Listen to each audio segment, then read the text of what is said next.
Praise the lord. దేవుని పరిశుద్ధ నామంలో కూడి వచ్చిన మీ అందరికీ కూడా హృదయపూర్వక వందనాలు తెలియచేస్తున్నామండి. చక్కటి సంతోషకరమైన సమయంలోకి, ఆనందకరమైన సమయంలోకి మనం వచ్చి ఉన్నాము.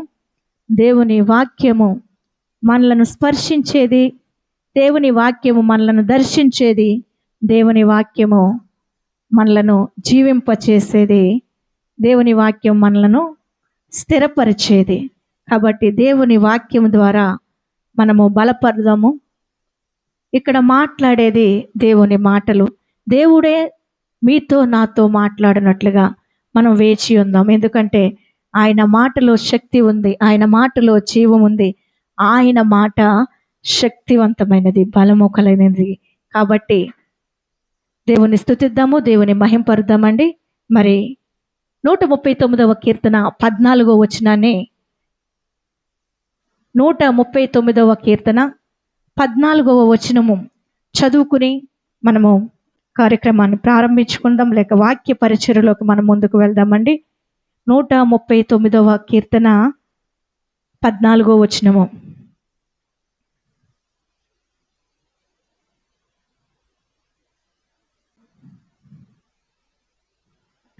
నేను చదువుతున్నాను, చూడండి. నీవు నన్ను కలుగ చేసిన విధము చూడగా భయమును ఆశ్చర్యమును నాకు పుట్టుచున్నవి. అందును బట్టి నేను నీకు కృతజ్ఞతాస్తుతులు చెల్లించుచున్నాను. నీ కార్యములు ఆశ్చర్యకరములు, ఆ సంగతి నాకు బాగుగా తెలిసి ఉన్నది. ఈ వాక్యం ద్వారా దేవుడు మనతో మాట్లాడును కాక. ఇది కీర్తనాకారుడు ఇక్కడ మాట్లాడుతున్న మాటలు. చాలామంది ఇది దావీదు కీర్తన అంటారు. మరి కీర్తనాకారుడు మాట్లాడుతున్న మాటలను మనము ఒకసారి ధ్యానించుకుందాము. నీవు నన్ను కలుగ చేసిన విధము చూడగా భయమును ఆశ్చర్యమును పుట్టుచున్నవి. ఇక్కడ రెండు రకాలైన ఎక్స్ప్రెషన్స్ మనకు కనబడుతున్నది. ఒకటి భయము, రెండు ఆశ్చర్యము. ఈ లోకంలో ప్రతిరోజు కూడా ఎంతో మంది పుడుతున్నారు, ఇంకా చనిపోతూ ఉన్నారు. పుట్టేవాళ్ళు పుడుతూనే ఉన్నారు, చనిపోయేవాళ్ళు చనిపోతూనే ఉన్నారు. కొన్ని వేల సంవత్సరాల నుంచి ఈ సృష్టి క్రమం ఆ రీతిగా నడుస్తూనే ఉంది. అయితే ఎప్పుడైనా మనం ఆలోచించినట్లయితే మనుష్యుని యొక్క జన్మ చాలా విచిత్రంగా ఉంటుందన్నమాట. నిజంగా ఎలా చేశాడు అని ఎప్పుడైనా మనం గమనించినట్లయితే మనకందరికీ తెలిసినదే. సృష్టి క్రమము ఆదికాండం 1వ అధ్యాయంలో ఆయన 6 రోజులు సృష్టిని చేశాడు. 6వ రోజుని మానవుని చేశాడు. మానవుడు అంటే మనిషిని చేశాడు. ఎలా చేశాడు? సృష్టి అంతటిని ఎలా చేశాడు? నోటి మాటతో ఆయన చేయటం జరిగింది. కానీ మనిషిని, మానవుని చేయడానికి ఫస్ట్ ఏం చేశాడంటే కొంత టైం తీసుకున్నాడు, మరలా శ్రమ పడ్డాడు, కష్టపడ్డాడు అనమాట. వెలుగు కలుగునుగాక, వెలుగు కలిగింది. సూర్యుడు చంద్రుడు కలుగునుగాక, సూర్యుడు చంద్రుడు వచ్చాయి. ఇంకా సముద్రము భూమి వేరుపరచబడునుగాక. ఆ రీతిగా వేరుపరచబడింది.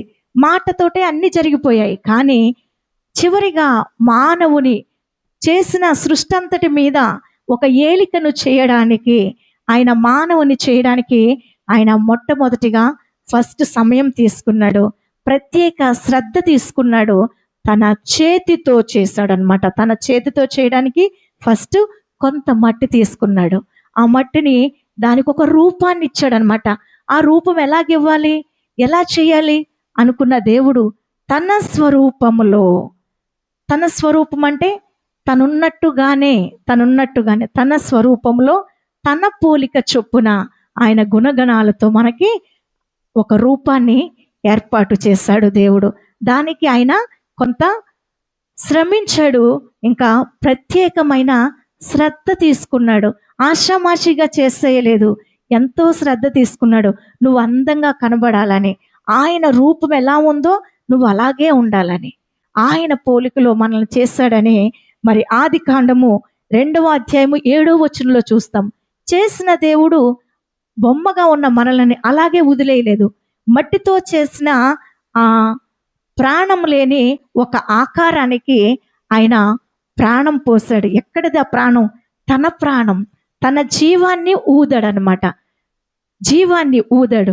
ఆదికాండంలో చాలా చక్కగా ఉంటుంది ఆ మాట. ఒకసారి చదువుకుని మనం ముందుకు వెళ్దాము. దేవుడైన యెహోవా నేల మట్టితో నరుని నిర్మించి వాని నాసిక రంధ్రములలో జీవవాయువును ఊదగా నరుడు జీవాత్మ ఆయను.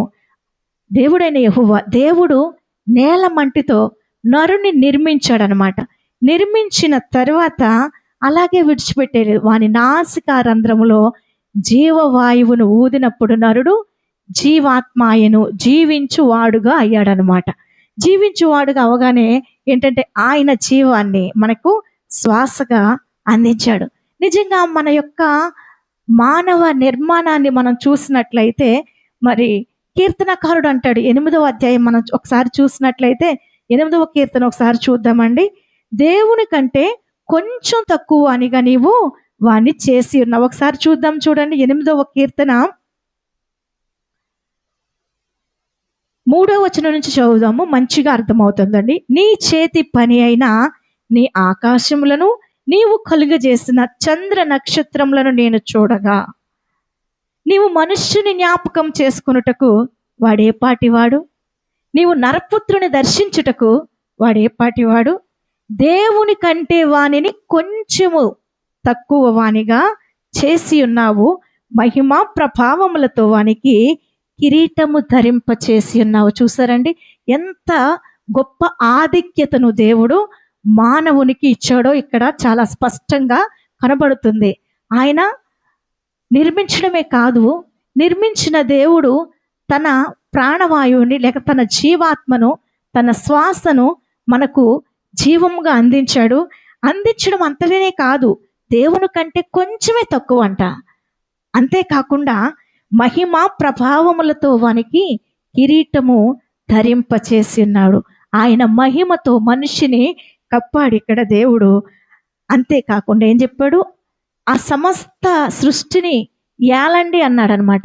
అది చేతి పనుల మీద వానికి అధికారం ఇచ్చి ఉన్నావు. మనిషికి దేవుడు అధికారం ఇచ్చి అధికారినిగా చేశాడనమాట. ఆయన యొక్క తలంపుల్ని ఎడల అతి విస్తారములు. ఆయన నిన్ను ఉన్నతమైన స్థితిలో పెట్టేవాడే కానీ నిన్ను చిన్న స్థాయిలో ఉంచేవాడు కాడు. నీ స్థితి ఏదైనప్పటికీ కూడా నువ్వు మహావృద్ధిలోకి వస్తావు. ఎప్పుడంటే ఆయనలో నువ్వు బలపడుతూ ఉన్నప్పుడు, ఆయనలో నువ్వు స్థిరపడినప్పుడు, లేక నమ్మకం ఉంచినప్పుడు.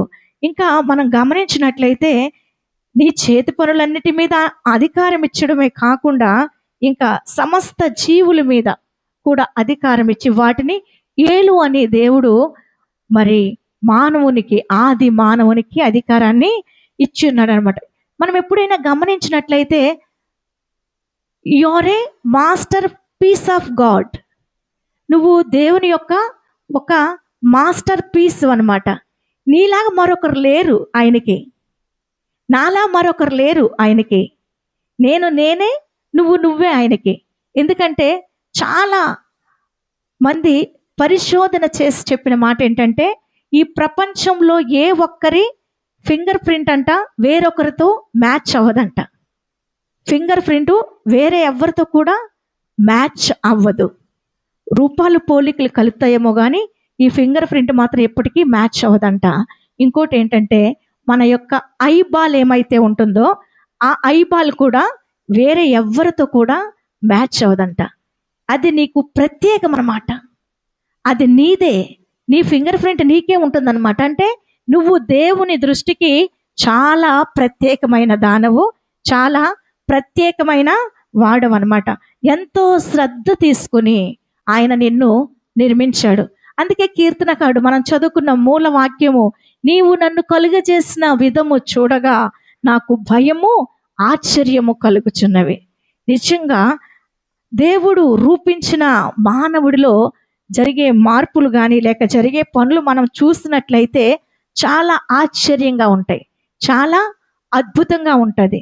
దేవుడు రూపించిన మనిషి యొక్క ప్రాముఖ్యతను మనం ఒకసారి గమనించినట్లయితే 24 గంటల సమయంలో మన శరీరంలో జరిగే పనులను ఒకసారి మనం చూద్దాం. మన గుండె ఒక రోజుకి 1,03,689 సార్లు కొట్టుకుంటుందంట. Lub dub lub dub lub dub అని.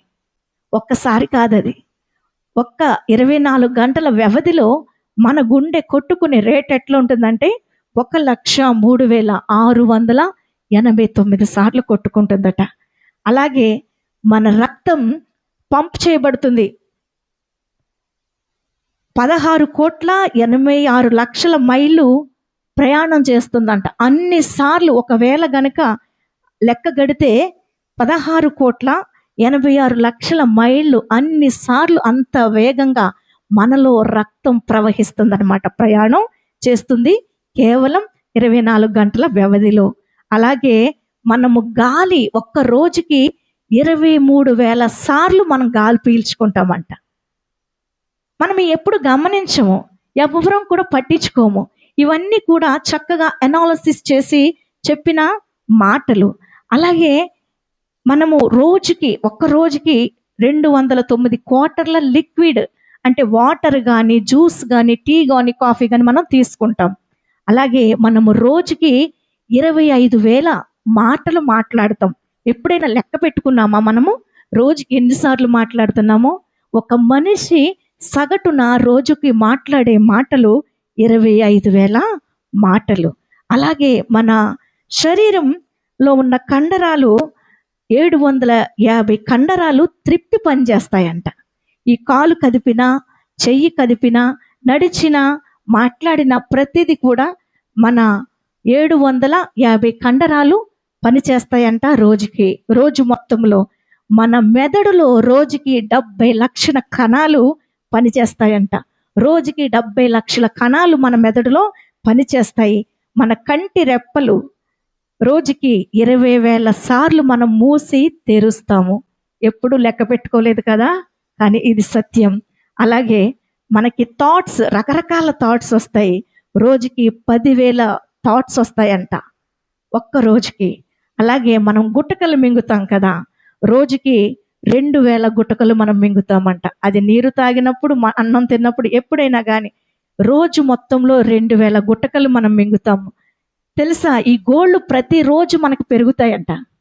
మనం కట్ చేసేసిన 4 రోజులకి పెరిగిపోతాయి. రోజుకి 0.0000047 టైమ్స్ రోజుకి మన గోళ్ళు పెరుగుతాయంట. వెంట్రుకలు కూడా పెరుగుతాయి రోజుకి. మనం బ్రతికినంత కాలం ప్రతిరోజు వెంట్రుకలు పెరుగుతాయంట. రోజుకి 0.010714 ఇంచెస్ పెరుగుతాయంట. అసలు మన వెంట్రుకలు రాలిపోతూ ఉంటాయి, కొత్తవి వస్తూనే ఉంటాయి. నా వెంట్రుకలు ఎన్ని ఉన్నవో నీకు తెలిసే ఉన్నవని చెప్తూ ఉంటారు. బైబిల్ చెప్తుందనమాట. నిజంగా జుట్టు ఊడిపోతుంది అనుకుంటాం. అలాగే ఊడిపోతున్నదే మనం అనుకుంటున్నాం, కానీ క్రొత్తగా వచ్చే ఎప్పుడూ గమనించాం. ఆ రీతిగా ఊడిపోతూ ఉంటే ఎప్పుడూ బూడిగొండలు అయిపోతాయి మనకి కదా. క్రొత్తగా కూడా దేవుడిస్తున్నాడు. మన వెంట్రుకలు ఎన్ని తెల్లగా ఉన్నవి, నల్లగా ఉన్నవి, ఎన్ని వెంట్రుకలు ఉన్నావో కూడా ఆయనకి తెలుసు. ప్రతిరోజు కూడా వెంట్రుకలు పెరుగుతూనే ఉన్నాయి. అలాగే నరములు మన శరీరంలో ఒక సెకనుకి 300 అడుగుల వేగంతో మెసేజెస్ పంపుతాయంట, కమాండ్స్ పంపుతాయన్నమాట మన శరీరానికి. మరి ఎంత అద్భుతమైన సృష్టి కలిగిన మన శరీరాన్ని మనం ఎప్పుడైనా అసలు నేను ఎంతో అద్భుతమైన సృష్టిని, నా దేవుని చేతి పని అయి ఉన్నాను, నేను నా దేవుని మాస్టర్ పీస్ని, అద్భుతమైన సృష్టిని అని ఎప్పుడైనా మనం గమనించామా? దేవుడు నిన్ను ఒక ఉద్దేశ ప్రకారం ఆయన సృజించాడు. ఆయన కోసం నిన్ను సృజించాడు. ఆయన చిత్తాన్ని నీ ఎడల నువ్వెప్పుడైనా గ్రహించావా, గమనించావా? ఇంత మంచి దేహాన్ని దేవుడు నీకు ఇస్తే దాన్ని ఏం చేస్తున్నామండి? పాపంలో పడి శరీరాన్ని లోకానికి ఇస్తూ దేవునికి దూరంగా జీవిస్తూ మరి దేవుణ్ణి మనము మర్చిపోయేవారుగా, దేవుణ్ణి విడిచి దూరంగా వెళ్ళిపోయేవారంగా జీవిస్తూ ఉన్నాం. అందుకనే కొరింథీలకు రాసిన పత్రిక, మొదటి పత్రికలో పౌలు భక్తుడు రాస్తూ చెప్పిన మాట ఒకసారి చూద్దాం. కొరింథీలకు రాసిన మొదటి పత్రిక 3వ అధ్యాయము 16-17 వచనాలను ఒకసారి చూద్దామండి. కొరింథీలకు రాసిన పత్రిక 3వ అధ్యాయము 16-17 వచనాలను మనం ఒకసారి చూద్దాము.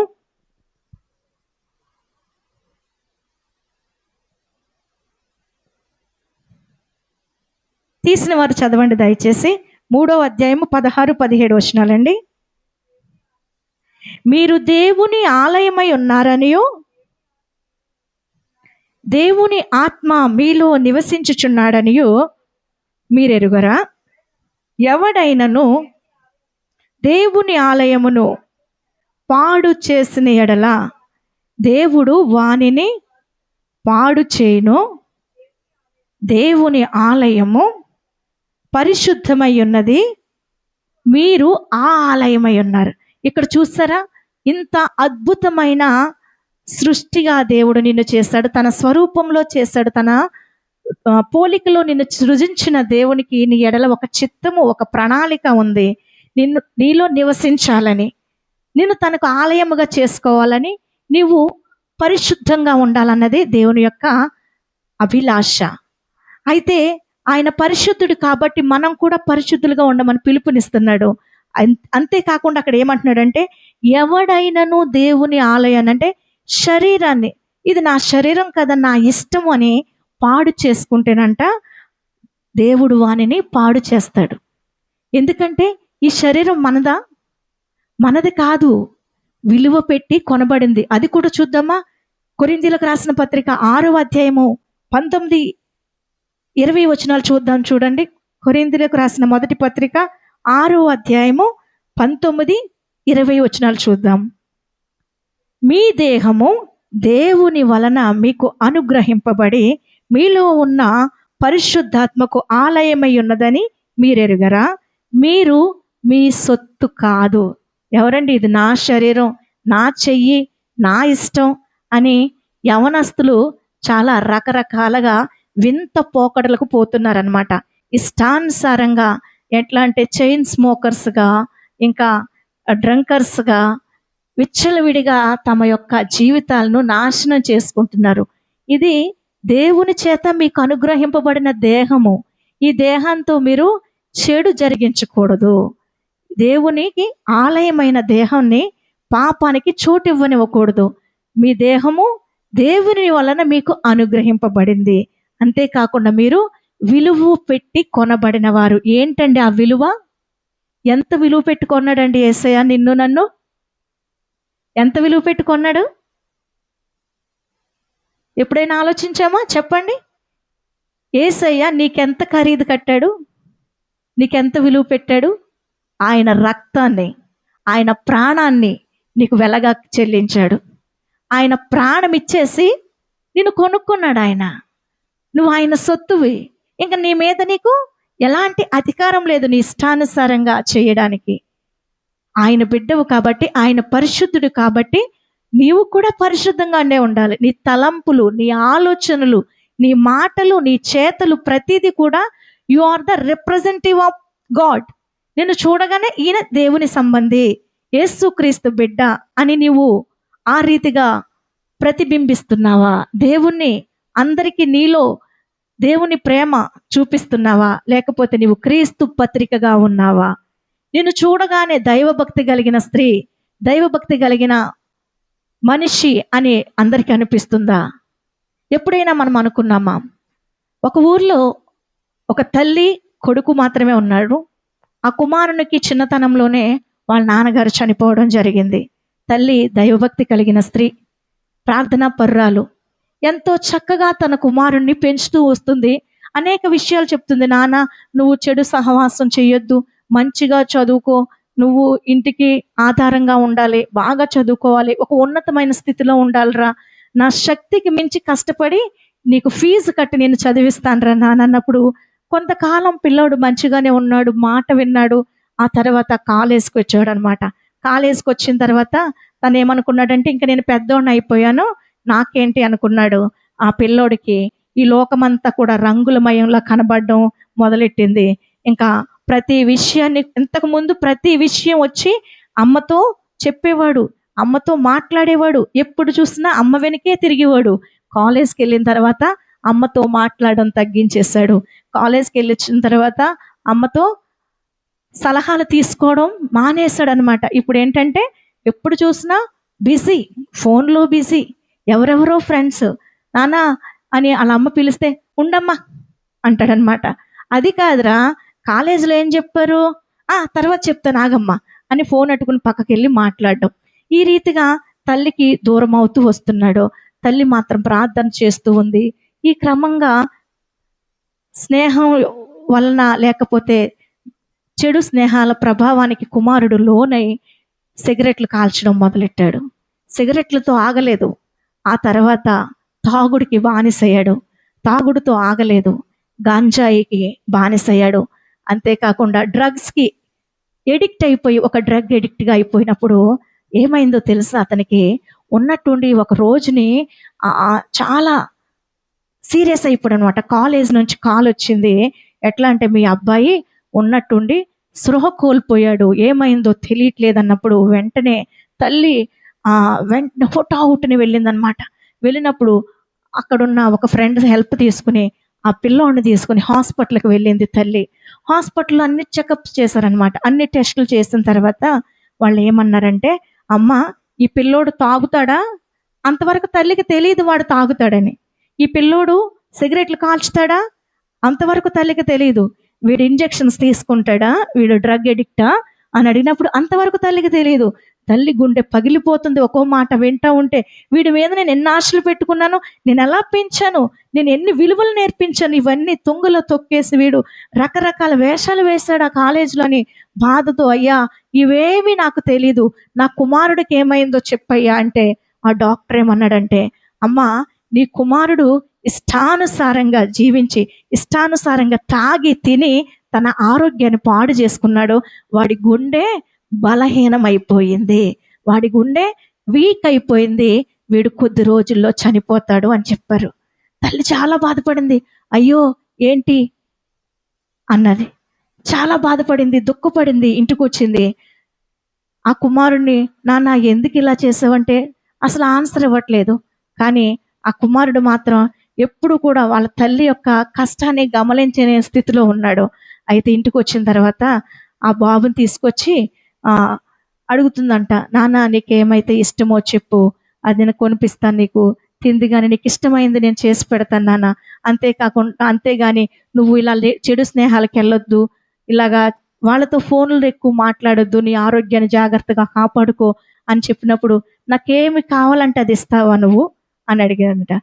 ఇస్తాను నాన్న, నీకు ఇస్తానంటే, సరే అయితే ఇంకొక నెల రోజుల్లో నా పుట్టినరోజు వస్తుంది కదా, నాకు చాలా విలువైంది నువ్వు ఇవ్వాలి అని అన్నాడంట. ఇస్తాను నాన్న, ఈ ట్యాబ్లెట్లు వేసుకో, జాగ్రత్తగా ఉండు, నీకు వచ్చిన జ్వరం చిన్నదే, తగ్గిపోతుంది కన్నా అని చెప్పింది వాళ్ళమ్మ. ఆ తర్వాత ఆ డాక్టర్ దగ్గరికి వెళ్ళింది. నా కుమారుడు రిపోర్ట్స్ వచ్చినాయి అన్నప్పుడు రిపోర్ట్స్ చూపించాలన్నారు. ఆ పిల్లోడు నెల రోజుల కంటే ఎక్కువ బతకడు అంటే, మరి నా కుమారుడు బతకాలంటే నేనేం చేయాలి అని అడిగింది ఆ తల్లి. అది నువ్వు చేయలేవమ్మా అని చెప్పారు వాళ్ళు. నేను చేయలేనా? ఎందుకు చేయలేనంటే, అది చాలా ఖర్చుతో కూడుకున్నదమ్మా అన్నారు. లేదయ్యా, నా తల తాకట్టు పెట్టైనా కానీ నా కుమారుని నేను బతికించుకుంటాను అని చెప్పింది. అయితే అది నువ్వు చేయలేవమ్మా అంటున్నారు వాళ్ళు. పర్వాలేదు చెప్పండి చెప్పండి అంటే, నీ కుమారుడు గుండె కంప్లీట్గా పాడైపోయింది, ఆ గుండె తీసివేసి క్రొత్త గుండె పెట్టాలి. ఆ క్రొత్త గుండె పెట్టాలంటే దగ్గర దగ్గర 50 లక్షల నుంచి ₹1,00,00,000 అవుతుందమ్మా. పేదదానివి, విధవరాలివి, ఎలాంటి సపోర్ట్ లేని దానివి ఎక్కడి నుంచి తీసుకొస్తావు అంత డబ్బులు, అది కూడా ఒక్క నెల రోజుల వ్యవధిలో అని అడిగినప్పుడు ఆమె ఏం చేయాలో పాలుపోలేదు. వెంటనే అన్నది, నా గుండెని ఇచ్చేస్తా అన్నది. ఏంటమ్మా పిచ్చిగా మాట్లాడుతున్నావా? నువ్వు గుండె నువ్వు ఇవ్వడం ఏంటి, మేము చేయడం ఏంటి? అది కోర్టు ఒప్పుకోదు, చట్టం ఒప్పుకోదు అని చెప్పినప్పుడు వెంటనే ఆమె ఏం చేసింది, ఇక్కడ కుమారుడు గురించి జాగ్రత్తలు తీసుకుంటుంది. డాక్టర్ చెప్పిన మెడికేషన్ ఇస్తూనే ఉంది, కుమారుడికి మంచి మాటలు చెప్తూనే ఉంది. ఈ నెల రోజుల వ్యవధిలో ఆమె చేస్తున్న పని ఇంట్లో ప్రార్థన చేయడం, ఇంకోటి పోలీస్ స్టేషన్కి వెళ్ళి పర్మిషన్ తెచ్చుకుంది. అక్కడి నుంచి మరలా కోర్టుకి వెళ్ళింది. కోర్టుకి వెళ్ళి కోర్టులో జడ్జెస్ని వారిని ఒప్పించిందనమాట. ఏంటంటే, అయ్యా నా కుమారుడికి నా గుండె ఇస్తాను అంటే వాళ్ళు మొదట్లో ఒప్పుకోలేదు. ఇది చాలా చట్ట వ్యతిరేకం. నీ ప్రాణం పోగొట్టుకుని వేరే వాళ్ళకి ప్రాణం పోయడం అదేంటంటే ఒక హత్యతో సమానం. అది మా చట్టం చేయదు, మా కోర్టు అలాంటికి ఒప్పుకోదని చెప్పినప్పుడు, లేదయ్యా దయచేసి నా మాట అంగీకరించండి, నా కుమారుడికి ప్రాణభిక్ష పెట్టండి, నా గుండెనిస్తానని కాళ్ళ వేళ్ల పడి వాళ్ళని ఒప్పించిందండి. కోర్టు నుంచి ఆర్డర్ తెచ్చేసుకుంది. కోర్టు నుంచి ఆర్డర్ తెచ్చుకోగానే ఈమె యొక్క ఆ డెడికేషను, ఆమె యొక్క తపన అన్ని చూసిన తర్వాత డాక్టర్స్, అమ్మ ఆపరేషన్ మేము ఫ్రీగా చేస్తాము, నువ్వు కంగారు పడకన్నారు. డేట్ ఇచ్చేసారు ఆపరేషన్కి. కుమారుడికి అన్ని జాగ్రత్తలు చెప్పింది. నాన్న నేను ఏంటంటే ఆ కుమారుడిని హాస్పిటల్కి తీసుకొచ్చింది. ఎందుకంటే ఆ అబ్బాయి ఇంకా కూడా మెడికేషన్లోనే ఉన్నాడు. రోజు ఇంజెక్షన్స్ ఇస్తున్నారు, టాబ్లెట్స్ ఇస్తున్నారు. తగ్గిపోతుంది నాన్న, నీకేం కాదు, ఒక నెల రోజుల్లో మనం ఇంటికి వెళ్ళిపోదామంటే వాడు అస్తమానం అదే గుర్తు చేస్తున్నాడు. నెల రోజుల్లో నా బర్త్డే వస్తుందమ్మా, నాకు చాలా ప్రెషియస్ గిఫ్ట్ నువ్వు ఇవ్వాలి, ఇగో ఈసారి మాత్రం నేను కంపల్సరీ, నేను ఊహించలేని గిఫ్ట్ నువ్వు ఇవ్వాలి అంటూనే ఉన్నాడు అనమాట. అయితే నిజంగా ఇస్తాను నాన్న, యూ డోంట్ వరీ అని చెప్పింది ఆ పిల్లోడికి. ఆ తర్వాత ఆ రోజు ఆపరేషన్ చేసే టైము, అమ్మా ఇంకొక 40 నిమిషాల టైం ఉంది, నువ్వు డ్రెస్ అప్ అవ్వాలి, ఆపరేషన్ థియేటర్లోకి వెళ్ళాలి, ఆపరేషన్ డ్రెస్ వేసుకోవాలమ్మా అంటే ఆమె అన్నదంట, డాక్టర్ గారు ఒక్క 10 నిమిషాలు నాకు టైం ఇవ్వండి అయ్యా, నేను చివరిసారిగా నా కుమారునికి ఒక ఉత్తరం రాస్తానని చెప్పిందంట. సరే అమ్మ అన్నారు. ఆ ఉత్తరం రాసింది, ఇచ్చింది. ఆమె లోపల ఆపరేషన్ థియేటర్లోకి వెళ్ళింది. తర్వాత తన గుండెను దానం చేసింది. ఆ గుండె తీసి ఆ కుమారునికి వెంటనే ఆపరేషన్ చేశారు. ఆ కుమారుడు నెల రోజుల్లో రికవర్ అయ్యాడు. ఆ రోజు ఆ అబ్బాయి బర్త్డే. వెంటనే ఆ అబ్బాయికి స్పృహ వచ్చిన తర్వాత ఆ సిస్టర్స్తో, సిస్టర్స్ ఈరోజు డేట్ ఎంత, నాకు మంచిగానే ఉన్నది, నొప్పి లేదు, ఎలాంటి భారం లేదు, ఇంతకుముందు ఆక్సిజన్ మాస్క్తో ఆక్సిజన్ తీసుకునేవాడిని, ఇప్పుడు నేను చాలా తేలిగ్గా శ్వాస తీసుకుంటున్నాను, ఎక్కడ నొప్పి లేదు, నేను లేడు నాకంతటా నేను లెగుస్తున్నాను, నాకు చాలా బాగుంది, మా అమ్మని పిలవండి, ఈరోజు నా బర్త్డే, ఈరోజు డేట్ ఎంత అని అడిగినప్పుడు ఆ సిస్టర్ డేట్ చెప్పింది. అయితే ఈరోజు నా బర్త్డే, మా అమ్మ నాకు చాలా విలువైన గిఫ్ట్ ఇచ్చి ఉండొచ్చు కదా, కాబట్టి మా అమ్మని పిలవండి, మా అమ్మ ఎక్కడుందని ఒకటే అడుగుతూ ఉన్నాడు. నాన్న ఆగు, కాసేపు ఆగని ఆ డాక్టర్లు సిస్టర్ చెప్తుంటే, లేదండి ఇంతసేపు అయింది నాకు స్పృహ వచ్చి, మా అమ్మ పొద్దున్న నుంచి కనబడతలేదు అంటే, ఆ డాక్టర్ వచ్చి మీ అమ్మగారు ఈ ఉత్తరం నీకు ఇవ్వమన్నారని చెప్పి ఆ ఉత్తరం ఇచ్చారంట. ఆ ఉత్తరం చదువుతుంటే అందులో ఇలా ఉందంట, కన్నా ఈ ఉత్తరం నువ్వు చదువుతున్నావంటే నువ్వు బ్రతికావు అని అర్థం, కన్నా ఈ ఉత్తరం నువ్వు చదువుతున్నావంటే నేను చనిపోయానని అర్థం, ఎందుకంటే నా గుండెను నీకు దానం చేస్తున్నాను, నీ గుండె నీ ఇష్టానుసారమైన తిరుగుళ్ళతోటి, విచ్చలవిడి త్రాగుడుతోటి నాశనం చేసుకున్నావు చిన్న, కానీ నీ గుండె నాశనం అయిపోయింది, పాడైపోయింది, నువ్వు బ్రతకవని డాక్టర్స్ చెప్పారు, కానీ నేనైతే నీకోసం నా గుండెను దానంగా ఇచ్చేసాం, ఇంతకుముందు నువ్వు పాడు చేసుకున్నది నీ గుండె, ఇప్పటి నుంచి నీలో కొట్టుకుంటున్నది నా గుండె, చాలా జాగ్రత్త సుమా, నీ గుండె విలువేంటో తెలుసా, నా ప్రాణం లేక నా మరణం, జాగ్రత్తగా బతుకు కొడక, ఇంతవరకు కూడా నువ్వు చేసిన ఆ విచ్చలవిడితనం ఇప్పుడు చేయడానికి నీకు ఎలాంటి అధికారం లేదు, ఇది నీది కాదు సుమా, నాది, నా ప్రాణాన్నే నీకు ఇచ్చేసాను అంటున్నాడు. నిజమే, మనం కూడా మన ఇష్టానుసారంగా దేవుని దగ్గర నుంచి తొలగిపోయాం కదా. దేవుడు మన అందరికి కూడా మంచి మనసు ఇచ్చాడు, మంచి మనస్సాక్షిని ఇచ్చాడు, మంచి నడవడిగా. దేవుడు అంట మన అందరినీ యథార్థవంతులుగా పుట్టించారంట, కానీ ప్రతివాడు నానా తంత్రములు కల్పించుకున్నాడంట.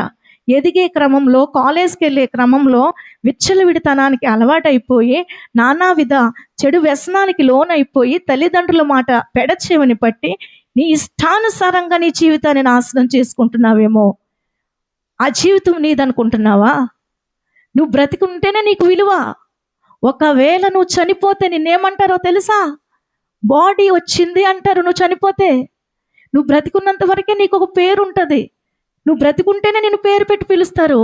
ఒకవేళ నువ్వు చనిపోయావనుకో, భౌతిక కాయం, వాడు ఎంత పెద్దవాడైనా, ఎంత డబ్బున్నవాడైనా, ఎంత ధనమున్నవాడైనా, బలమున్నవాడైనా, చదువున్నవాడైనా సరే, బాడీ వస్తుందండి అంటారు, క్షణాల్లో నీ బతుకు తారుమారైపోతుంది. ఎప్పుడు నువ్వు బతుకున్నంత వరకే నువ్వేదైనా చేయగలిగితే, నీ తల్లిదండ్రులకు మంచి బిడ్డగా నువ్వు ఉంటావా? నీ భర్తకు మంచి భార్యగా, నీ భార్యకు మంచి భర్తగా, దేవునికి ఇష్టమైన బిడ్డగా ఎప్పుడు నువ్వు బ్రతికినప్పుడే ఉండగలవు. మనిషి బ్రతికితేనే విలువ, చనిపోతే ఏ విలువ ఉండదు. ఆ రోజు తల్లి తన కుమారుని కొరకు తన ప్రాణం పెట్టేసింది. నీ కొరకు యేసయ్య తన ప్రాణాన్ని అర్పించేశాడు కలవరి శిలువలో. ఆ రక్తం ఇచ్చి నిన్ను కొన్న తర్వాత ఇంకా కూడా మనము ఆ రక్తానికి ఏం విలువ లేకుండా, ఆయన ప్రాణత్యాగానికి విలువ ఇవ్వకుండా మనకిష్టం వచ్చినట్లుగా మన దేహంతో చేస్తూ ఉంటే దేవుడు నిన్ను ప్రశ్నించడా? ఆయన ఆయాసపడడా? ఆయన దుఃఖపడడా? ఆనాడు యూదులు ఒక్కసారే సిలువేశారు, కానీ మనం ఎన్నిసార్లు సిలువేస్తున్నాం?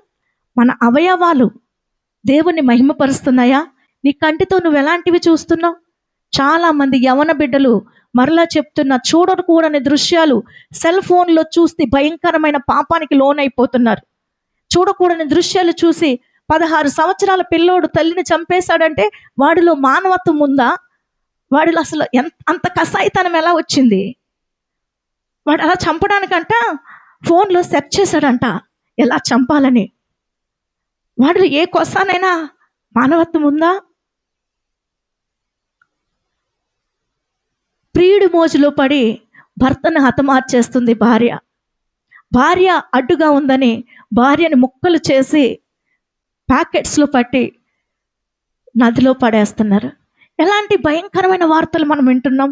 ఎందుకు? నీ బ్రతుకు మీద నీకు అసలు ఒక అవగాహన లేదు. నువ్వు దేవుని సృష్టివి.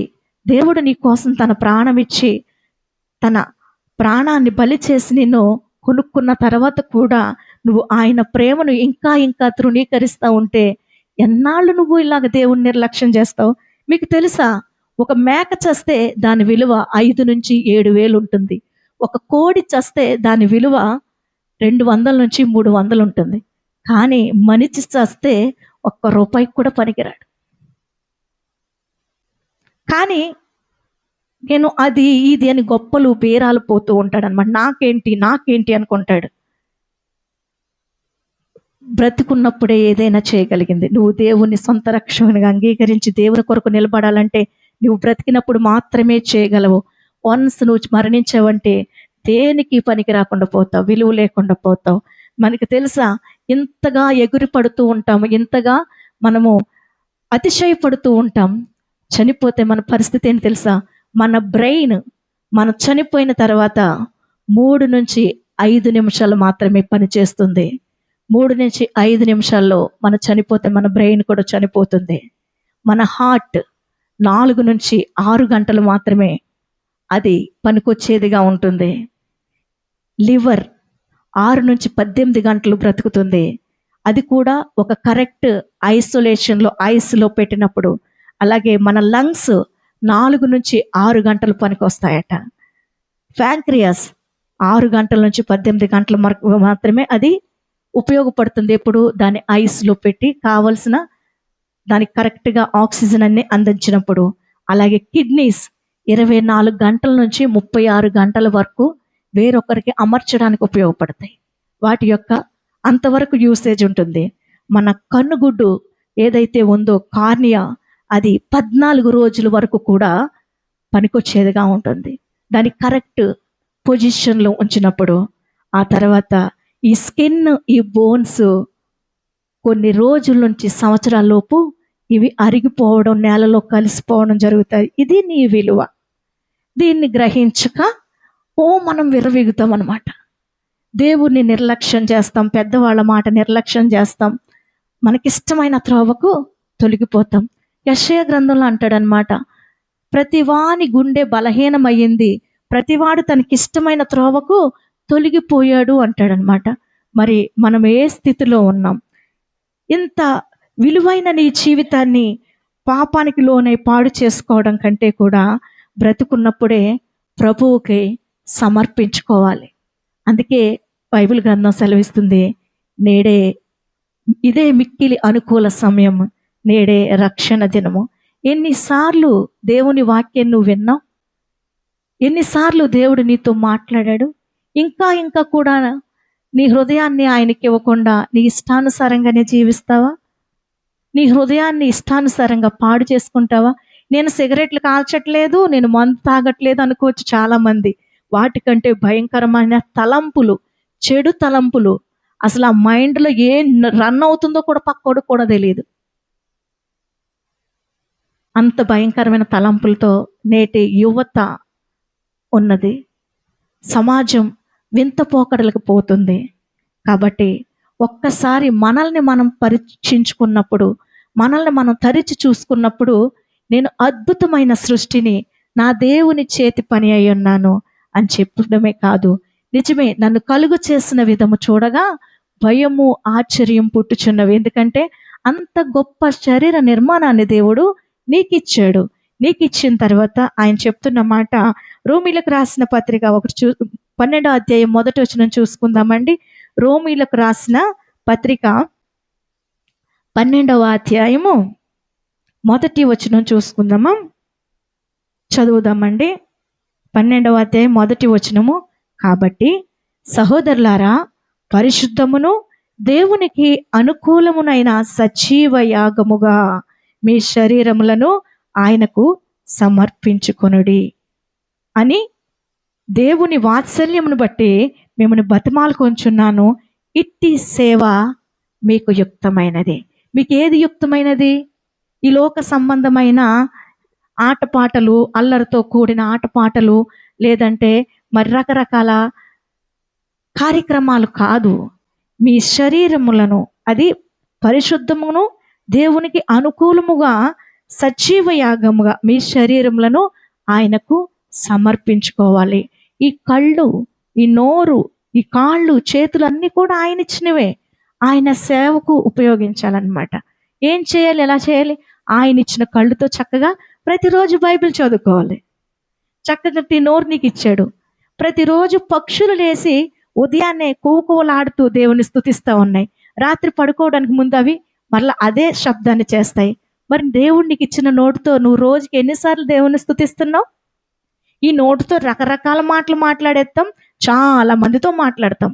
రోజుకి ఎంతమందితో మాట్లాడతాం? నేను చెప్పాను కదా, రోజుకి 23,000 మాటలు మాట్లాడతామంట. ఎంతో మందితో మాట్లాడతాం. మరి యేసయ్యతో మాట్లాడుతున్నామా? యేసయ్యతో మాట్లాడడం అంటే ఏంటండి? యేసయ్యతో మాట్లాడడం అంటే ప్రార్థన చేయడం. యేసయ్యతో మాట్లాడడం అంటే ప్రార్థన చేయడం. యేసయ్య మనతో మాట్లాడడం అంటే వాక్యం చదవడం. చూసారు కదా? మనం దేవునితో మాట్లాడాలంటే ప్రార్థన చేయడం, యేసయ్య మనతో మాట్లాడాలంటే వాక్యం చదవడం. ఈ రెండు కూడా పక్షికి 2 రెక్కలు లాంటివి అనమాట. ఒక్క రెక్కతో పక్షి ఎగురుతుందా? ఎగరలేదు. మన విశ్వాస జీవితంలో కూడా మనము పైకి ఎత్తైన స్థలానికి వెళ్ళాలంటే, ఎత్తైన అనుభవంలోకి, లోతైన అలాంటి పరిస్థితులకు వెళ్ళాలంటే ఈ 2 రెక్కలు కావాలి. ప్రార్థన, వాక్యము. దేవునితో మనం మాట్లాడాలి, ఆయన మనతో మాట్లాడాలి. దేవునికి సజీవ యాగంగా మీ శరీరాలు అప్పగించుకోవడం అంటే అదే. ఇంతకుముందు మీ చేతులతో ఇతరులని గాయపరిచేవారిగా, కొట్టేవారిగా ఉన్నారనుకోండి. ఇప్పుడు ఆ పని మానేసి ప్రేమగా చేర్చుకోవడం, హక్కును చేర్చుకోవడం, ఇవి చేయాలి. ఇంతకుముందు నీ కాళ్ళతో ఎక్కడికి వెళ్ళావో, ఏ స్థలానికి వెళ్ళావో? క్లబ్బులకి వెళ్ళావా? పబ్బులకి వెళ్ళావా? చెడు సావాసాలకు వెళ్ళావా? కానీ ఇప్పుడు నీ కాళ్ళు దేవుని మందిరానికి పరిగెత్తాలి. కీర్తనకారుడు అంటాడు, యెహోవా మందిరావరణములను చూడవలనని నా ప్రాణము కేకలు వేయుచున్నది, తృష్ణ గొనుచున్నది. ఎప్పుడు దేవుని సన్నిధికి వెళ్తాను, ఎప్పుడు బైబిల్ చదువుకుంటాను, ఎప్పుడు ప్రార్థన చేసుకుంటాను, ఎప్పుడు కాసేపు దేవుని స్తుతిస్తాను. ఇదే తలంపు మనకు ఉండాలి. ఆ రీతిగా ఉన్నప్పుడు దేవుడు నిన్ను ఆశీర్వదిస్తాడు, నిన్ను దీవిస్తాడనమాట. మనస్సుకు నెమ్మది ఉంటుందన్నమాట. దేవుడు నిన్ను కోరుకునేది అదే. ఇక్కడ ఏంటంటే పరిశుద్ధము, దేవునికి అనుకూలము అయిన సజీవ యాగముగా, సజీవముగానే నీవు ఉన్నట్టుగానే దేవునికి నిన్ను నీవు లేక నీ శరీరములను అప్పగించుకోవాలి. అలా అప్పగించుకోవడం ద్వారా మనము దేవుని ప్రేమను అనుభవించే వారంగా ఉంటాము, ఆశీర్వాదాలను మనము పొందుకుంటాము. ఇట్టి సేవ మీకు యుక్తమైనదని చెప్తూ 2వ వచనంలో చెప్తాడు, మీరు ఈ లోక మర్యాదను అనుసరింపక ఉత్తమమును అనుకూలమును సంపూర్ణము అయ్యున్న దేవుని చిత్తమేదో పరీక్షించి తెలుసుకొనున్నట్లు మీ మనస్సు మారి నూతన మగుట వలన రూపాంతరము పొందుడి. రూపాంతర అనుభవము లేకుండా మనము మరి దేవునిలో వర్ధిల్లలేమండి. ఇంతకు ముందు మన మాటలు వేరేగా ఉన్నాయి, ఇంతకు ముందు మన చేతలు వేరేగా ఉన్నాయి. ఇప్పుడు మనము రక్షణ పొందిన తర్వాత మనము దేవుని బిడ్డలము అన్న మార్పు అందరికీ తెలియాలి. అందరు అనుకోవాలి. ఎందుకంటే నాకు బాగా తెలుసు అనమాట, పాస్టర్ గారికి ఆయన స్నేహితులు. ఆయన ఇంతకు ముందు మాట్లాడితే బూతు మాటలు వచ్చాయంట అతనికి. ఇప్పుడు ఆయన పాస్టర్ గారు అయిపోయారు. వాళ్ళ అన్న ఒకసారి ఫోన్ చేసి, మా ఓడు ఏమయ్యాడో తెలియదు, ఎలా మారాడో తెలియదు, ఇంతకు ముందు మాట్లాడితే బూతు మాటలు మాట్లాడేవాడు, అలాంటిది ఇప్పుడు మాట్లాడితే అలా మాట్లాడకూడదు, చాలా మర్యాదగా మాట్లాడాలి, గౌరవంగా మాట్లాడాలి అంటమే కాదు, గబుక్కుని మేము కోపపడినా కానీ ఆయన కోపం తెచ్చుకోవట్లేదు. మేము తిట్టినా కూడా ఇంతకు ముందు ఒక మాట అంటే 4 మాటలు అనేసేవాడు. ఏమైందో తెలీదు, అసలు ఎన్నన్నా కానీ నవ్వుకుంటూ వెళ్ళిపోతున్నాడు. మనం అలా మాట్లాడకూడదని చెప్తున్నాడు. అదే మార్పు, అదే మనసు మారడం, అదే రూపాంతర అనుభవం. గొంగల పురుగుగా ఉన్నప్పుడు అది ఎలా ఉంటుంది? ఎవరైనా ఇష్టపడతారా? ఎవరు ఇష్టపడరు. ఎవడైనా బూతులు మాట్లాడుతూ ఉంటే ఎవరో ఇష్టపడరు. వాడు ఎప్పుడు వెటకారంగా మాట్లాడతాడు, వ్యంగ్యంగా మాట్లాడతాడు. వాడి జోలికి వెళ్ళకూడదు, వాడిని కదపొద్దు అని చెప్తారు, వాడి నోరు కంపు అంటారు. కానీ దేవుడిలోకి వచ్చిన తర్వాత, మనస్సు మారిన తర్వాత అతని మాటలు ఇంపుగా ఉన్నాయంట. ఇంతకుముందు నోరు కంపు, అదే నోరు ఇప్పుడు ఇంపుగా అయింది. ఎందుకు? దేవుని వాక్యము అతనిలో కలగజేసిన రూపాంతర అనుభవం, ట్రాన్స్ఫార్మేషన్. గొంగలి పురుగుగా ఉన్న జీవితము సీతాకోక చిలుకగా మారింది. గొంగలి పురుగుగా ఉన్నప్పుడు ఎవరైనా ముట్టుకోవడానికి ఇష్టపడతారా? ఒళ్ళంతా కూడా అదొకలాగా అనిపిస్తుంది. మన మొహంలో కూడా ఆ అసహ్యం కానీ అయిష్టత కానీ స్పష్టంగా కనబడుతుంది. కానీ ఎప్పుడైతే సీతాకోక చిలుకగా అది ట్రాన్స్ఫార్మ్ అవుతుందో, లేదంటే మారుతుందో, రూపాంతరం పొందుతుందో, ఎక్కడ కనిపించినా కానీ దాన్ని పట్టుకోవడానికి చూస్తాం, ఇష్టపడతాం. దాన్ని చూడగానే ఒక చక్కటి ఆనందం, ఒక ప్లెజెంట్ ఫీల్ కలుగుతుంది. మరి నువ్వు మార్పు చెందిన తర్వాత, యేసయ్యలోకి వచ్చిన తర్వాత, యేసయ్యకు నీ జీవితం ఇచ్చిన తర్వాత, నీ జీవితం కూడా అలాగే ఆశీర్వాదకరంగా ఉంటుందన్నమాట. అందరూ ఆశ్చర్యపోతారు. ఇంతకు ముందు ఇష్టానుసారంగా ఉన్నవాళ్ళు కదా, ఇప్పుడు ఏంటి ఇంత మార్పు, చాలా మంచిగా మారిపోయారు, ఎంత బాగున్నారో అని మిమ్మల్ని చూసి వారు కూడా ఆకర్షింపబడతారు. కాబట్టి మన మాటలు, మన చేతలు, మన క్రియలు ఇవి దేవుణ్ణి మహిమపరిచేవిగా, మనల్ని లోకానికి దేవుని బిడ్డలుగా అగుపరిచేవిగా ఉండాలన్నమాట. క్రీస్తు పరిమళ సువాసన మనలోంచి వెదజల్లాలి. మనం ఇంతకు ముందు మనలో నుంచి అంట మరణపు వాసన వచ్చేదంట. కానీ ఇప్పుడు మనం జీవించు ఆత్మయ్య ఉన్న యేసుక్రీస్తు జీవించువాడు కాబట్టి, ఆయన నిత్య జీవము కలిగేవాడు కాబట్టి, ఆ నిత్య జీవాధిపతి అయిన తండ్రి అయిన పిల్లలం కాబట్టి మనం కూడా చక్కటి జీవార్థమైన వాసన కలిగిన వారంగా ఉండాలి. క్రీస్తు పరిమళ సువాసన అనేక మందికి వ్యాపింపచేయాలి. ఆ రీతిగా ఉన్నప్పుడు ఆటోమేటిక్గా మన జీవితాలు ఫలభరితమవుతాయి, ఆశీర్వాదకరమైన జీవితాలుగా మరి మారిపోతాయి అన్నమాట. నిన్ను నువ్వే క్వశ్చన్ చేసుకో. నువ్వు ఇంతకు ముందున్న పాత జీవితంలోనే ఉంటావా? నీ ఇష్టానుసారంగా ఉంటావా? విలువ పెట్టుకున్న నీ తండ్రికి ఇష్టమైన వాడుగా ఉంటావా? నువ్వు ఆయన దగ్గరికి వస్తావా? నా దగ్గరికి రా, నీకు నేను విశ్రాంతినిస్తాను, నీకున్న భారాన్ని అంతటిని నువ్వు నా మీద వెయ్యి, నీ భారాన్ని నేను మోస్తాను అని చెప్తున్నాడు యేసయ్య. కానీ నువ్వు రోజు రోజుకి దూరం అవుతూ ఉంటే ఆయన ఎంత దుఃఖపడుతున్నాడు. లోబడినొల్లని వారి వైపు దినమెల్లా నా చేతులు చాపుతున్నాను అంటున్నాడు. నువ్వు ఆయన సహనంతో చెలగాట మాడుతున్నావేమో. నేను రక్షణ పొందాను, చర్చికి వెళ్తున్నాను అనుకుంటున్నావేమో. నువ్వు కంప్లీట్గా దేవునికి సరెండర్ అయ్యావా? నీ జీవితాన్ని దేవునికి అర్పించావా? ఇంకా నీలో నీ మునుపటి ప్రవర్తన, నీ ప్రాచీన స్వభావం అలాగే ఉన్నదా? యేసయ్య వలన నీ దేహం నీకు అనుగ్రహించబడింది. ఆ దేహంతో మీరు దేవుణ్ణి మహిమపరచాలి, ఘనపరచాలి. మీరు మీ సొత్తు కాదు, నేను నా సొత్తు కాదు, నా ఇష్టానుసారంగా మాట్లాడడానికి వీల్లేదు. ఇది ఆయన ఇచ్చిన శరీరము. నా శరీరాన్ని ఆయనకు సజీవ యాగంగా నేను సమర్పించుకొని ఆయనకి ఇష్టురాలుగా ఉండాలన్నమాట. ఆయనకి ఇష్టురాలుగా ఉన్నప్పుడు నా ఆలోచనలు, నా తలంపులు, నా పనులు, నా క్రియలు, నా నడత, నా పడక, నా చేతలు సమస్తము కూడా ఆయనను మహిమపరిచేవిగా ఉండాలి.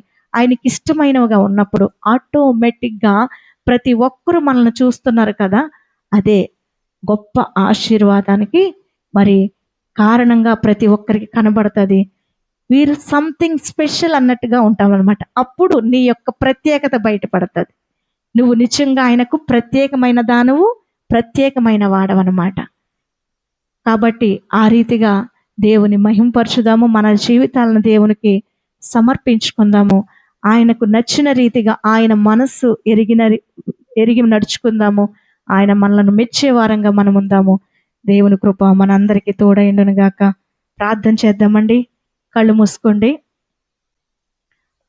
మనందరము తల వంచి ప్రార్థన చేద్దాం. చివరిసారిగా ఒక్కసారి ఒక్క క్షణం నీలో నువ్వు ప్రార్థన చేసుకో. ఆ తల్లి తన కుమారుడు పాడు చేసుకున్న జీవితం మరలా తనకి ఇవ్వడం కొరకు బలిగా తన ప్రాణాన్ని పెట్టింది. ఆమె గుండెను ఆ కుమారునికి దానంగా ఇచ్చేసింది. నీ కొరకు నా కొరకు యేసు క్రీస్తు ఈ లోకానికి వచ్చి మనకు రావాల్సిన శిక్షను ఆయనపై వేసుకుని తన రక్తమంతా కార్చి ఆయన రక్తాన్ని వెలగా చెల్లించి పాపానికి దాసులమైన మనలను విడిపించాడు. సాతాను చేతులకి మనల్ని మనము ఇంతకుముందు అమ్మివేసుకున్నాం. మన పనులను బట్టి, మన యొక్క శరీర కార్యాలను బట్టి మనల్ని మనమే సాతానుకు అమ్మివేసుకున్నాం. అటువంటి మనలను ఆయన తన స్వరక్తమిచ్చి విడిపించాడు, కొన్నాడు. మనం ఆయన సొత్తు.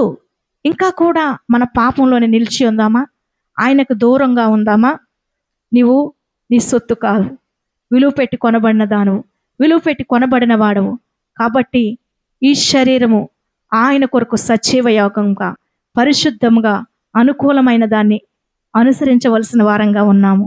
మన ప్రాణాత్మ దేహములను ప్రభు కొరకు వాడదాం. ఆయన మన ఆధారమై ఉన్నాడు.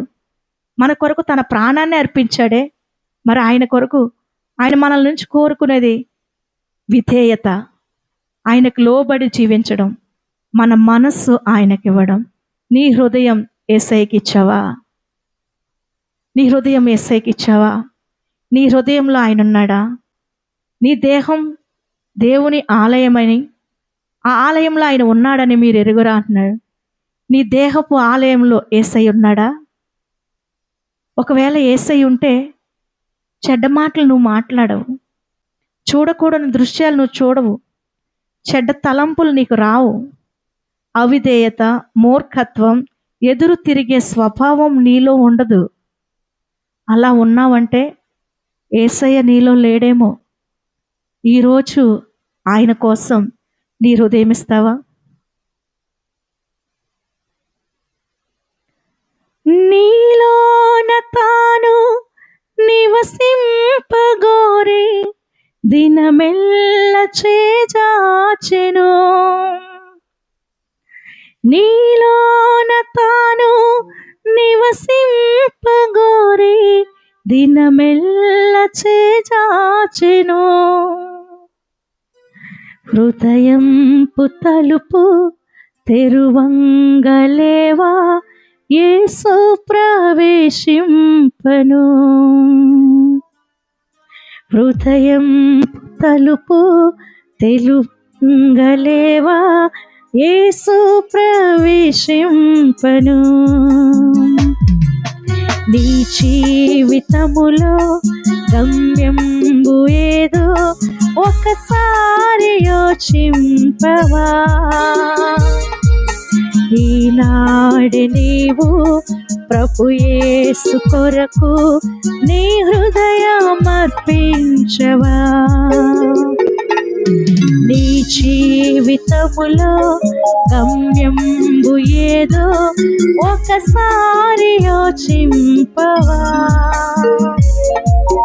ఈనాడు నీవు ప్రభు యేసు కొరకు నీ హృదయమర్పింపవా. నీ తల్లి గర్భాన నీవుండినప్పుడే నిన్ను చూచే ప్రభు కన్నులు. నీ తల్లి గర్భాన నీవుండినప్పుడే నిన్ను చూచే ప్రభు కన్నులు. యోచించలేవా ఏ రీతి నిన్ను నిర్మించి తన చేతులు. యోచింపలేవా ఏ రీతి నిన్ను నిర్మించి తన చేతులు. నీ జీవితములో గమ్యంబు ఏదో ఒకసారి యోచింపవా. ఈనాడు నీవు ప్రభు యేసు కొరకు నీ హృదయమర్పింపవా. తన చేతులందు రుధిరంపు ధారలు స్రవించె నీ కోసమే. తన చేతులందు రుధిరంపు ధారలు స్రవించె నీ కోసమే. భరించే శిక్ష నీ కోసమేగా ఒకసారి గమనించవా. భరించే శిక్ష నీ కోసమేగా ఒకసారి గమనించవా. నీ జీవితములో గమ్యంబు ఏదో ఒకసారి యోచింపవా.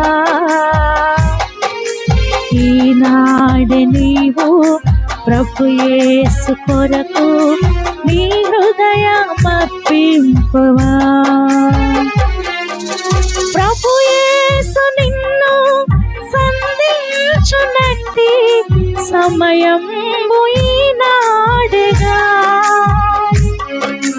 ప్రభు యేసు నిన్ను సంధించునట్టి సమయంబు ఈనాడుగా.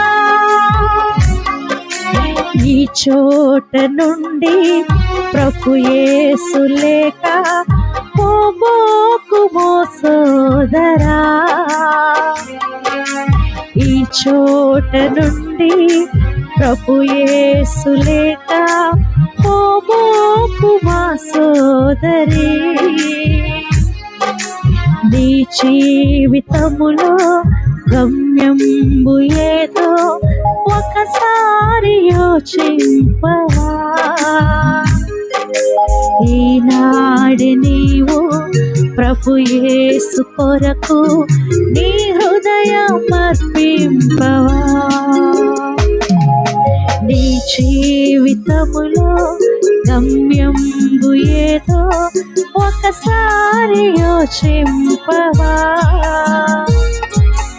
ఈనాడు నీవు ప్రభు యేసు కొరకు నీ హృదయమర్పింపవా.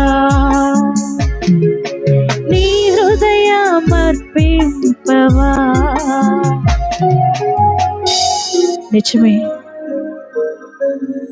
ఈరోజు ఇక్కడికి నువ్వు వచ్చి ఉన్నావంటే ఇది దేవుని ప్రణాళిక.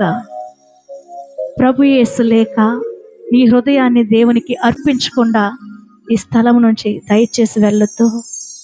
ఒకసారి మర్లిన్ మాన్రో అనే ఒక ప్రముఖ నటి, ఆమె దగ్గరకు బిల్లీ గ్రహం గారు వచ్చి, మర్లిన్, నీ జీవితాన్ని యేసయ్య అడుగుతున్నాడు, యేసయ్యని నీ సొంత రక్షకునిగా అంగీకరించు అంటే మర్లిన్ చెప్పిన సమాధానం, నీ యేసయ్యకు నా దగ్గర టైం లేదు, నాకు ఇంకా చాలా జీవితం ఉంది, చెప్పు నీ దేవునికి, ఇప్పుడప్పుడు నా జీవితాన్ని నీ దేవునికి నేను ఇవ్వనని. అలా చెప్పిన ఆ రోజు రాత్రి మర్లిన్ మాన్రో ఆత్మహత్య చేసుకొని చనిపోయింది. తర్వాత ఎప్పుడో ఇద్దామనుకుంది దేవునికి తన జీవితాన్ని, తన వృద్ధాప్యంలో ఇద్దామనుకుందేమో, కానీ ఈ క్షణం నీది కాదు. ఆ తర్వాత ఏమవుతుందో తెలియదు. రేపు నీది కాదంటున్నది. కాబట్టి ఈరోజే, ఈ సమయంలోనే దేవుడు నేను సంధించినప్పుడు, దేవుని మాట ద్వారా నేను తాకినప్పుడు, నీతో ఆయన వాక్యం మాట్లాడినప్పుడు నీ హృదయాన్ని అర్పించు. దేవుడు నీకు గొప్ప నెమ్మదినిచ్చేవాడుగా ఉన్నాడు. నీలో ఉన్న, నీ జీవితంలో ఉన్న ప్రతి సమస్యను తీసేసేవాడుగా ఉన్నాడు. ప్రతి సమస్య నుంచి కూడా నీకు విడుదలిచ్చే దేవుడిగా ఉన్నాడు. నిరాశలో కొట్టాడుతున్నావా? బాధలో, వేదనలో, అంతు చిక్కని ఆవేదనలో కొట్టుమిట్టాడుతున్నావేమో. పైకి నువ్వు అందరికీ బాగానే కనబడుతున్నావు. నీ మనసులో ఎంతో వేదన ఉందో నీకు మాత్రమే తెలుసు. ఆ వేదనంతా తీసివేసేది యేసుక్రీస్తు. నీ చింత యావత్తు ఆయన మీద వేయి. ఆయన నీ కొరకు చింతిస్తున్నాడు. నువ్వు ఆయన దగ్గరికి రా. నువ్వు ఆయన దగ్గరికి రా. నీకు నిత్య జీవాన్ని ఇస్తాడు, నీకు మనశ్శాంతినిస్తాడు, నీకు నెమ్మదినిస్తాడు, ముఖ్యంగా నీకు రక్షణ ఇస్తాడు. ప్రార్థించుకుందాం. జాషువా గారు ప్రార్థన చేస్తారు. Thank you Jesus.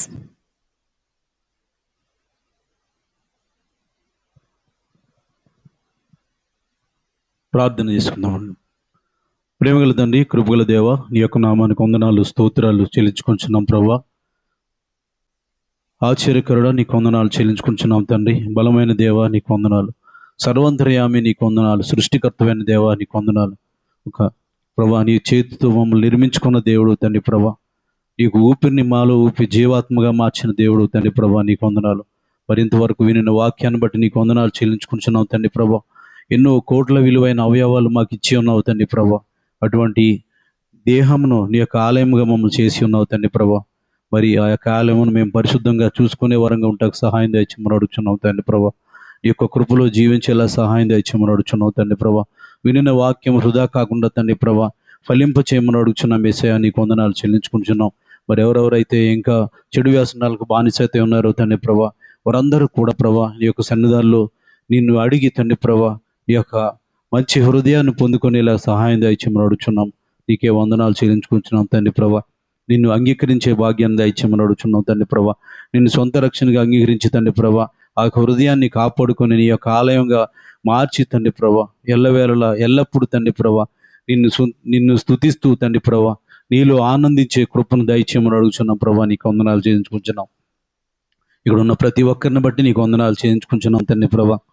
మరి ఎవరి హృదయంలో అయితే ఏ యొక్క తలంపులు ఉన్నాయో తండ్రి ప్రభా, ఎవరి హృదయంలో ఏం వేదన ఉందో తండ్రి ప్రభా, ఏ రోదన ఉందో తండ్రి ప్రభా, నీకు సమస్తము తెలుసు తండ్రి ప్రభా. నీకు వందనాలు చెల్లించుకుంటున్నాం. వారి యొక్క వేదనను సంతోషంగా మార్చండి యేసయ్యా, నీకు వందనాలు. వారి ప్రతి అవసరాన్ని తీర్చమని అడుగుచున్నాం యేసయ్యా, నీకు వందనాలు చెల్లించుకుంటున్నాం. ఈ యొక్క స్థలానికి మీరు తీసుకొచ్చిన విధానం బట్టి నీకు వందనాలు చెల్లించుకుంటున్నాం తండ్రి ప్రభా. మరి యొక్క వాక్యం ద్వారా తండ్రి ప్రభా, ఈ యొక్క పాటల ద్వారా నిన్ను స్తుతించున్నాం తండ్రి ప్రభా. ప్రతి ఒక్క హృదయాల్లో తండ్రి ప్రభా నూతనంగా తండ్రి ప్రభా నూతన జీవంను, నూతనమైన మనసును మీరు దయచేయమని అడుగుతున్నాం. నీకే వందనాలు చెల్లించుకుంటున్నాం తండ్రి ప్రభా. ఇక్కడ ఉన్న ప్రతి ఒక్కరితో మీరు మాట్లాడినందుకు నీకు వందనాలు చెల్లించుకుంటున్నాం. మీరు ఇచ్చిన చక్కటి తరుణాన్ని బట్టి నీ యొక్క నామానికి వేలాది వందనాలు, స్తోత్రాలు చెల్లించుకుంటూ మహిమ, ఘనత, ప్రభావాలు నీకే చెల్లించుకుంటూ ప్రభు అయిన యేసుక్రీస్తు నామమున వేడుకొంచున్నాం తండ్రి. ఆమేన్. అందరికీ వందనాలండి. Praise the Lord. అందరికీ వందనాలండి. ఒక చిన్న సెలబ్రేషన్.